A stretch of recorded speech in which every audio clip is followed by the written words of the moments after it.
asagoo asxaabtiisa ku dhex jira ayaa wuxuu yiri qofkii barbaariya oo akhlaaq wanaagsan ku barbaariya saddex gabdhood asaga uu dhalay qofkaasi aniga iyo asaga waxaan noqonaynaa jannada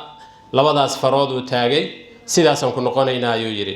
qofkii saddex gabdhood ilaahay siiya oo barbaariya kadibna u guuriya oo waxyaabaha guurka lagu xusha oo inoo sheegay rasuulka sallallahu alayhi wa sallam oo labada shuruud ay ahayd ninka ragga waxa lagu doortaa laba shay al akhlaaq iyo maaragtay iyo diintiisa qofkii sidaas oo kala sameeya ayuu wuxuu yiri jannada aniga iyo asaga sidaas aan noqonaynaa qof ayaa istaagay oo wuxuu yiri rasuulka ilaahay laba kaliya ayaan dhalay labadaasi ma aniga ma helaya miya markaas yiri adigana jannada sidaas ku noqonaynaa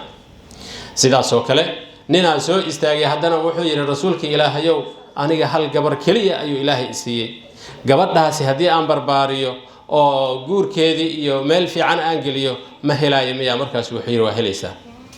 waxaan ogsoonahay yahabu liman yashaa'u inatha wa yahabu liman yashaa'u dhukur aw yuzawwijuhum dhukrana wa inatha wa yaj'alu man yashaa'u aqima qof aqima soo istaagay oo aan waxba dhalin gabar aanan haysan yani markaas wuxuu rasuulka ilaahay aniga gabar ma haysto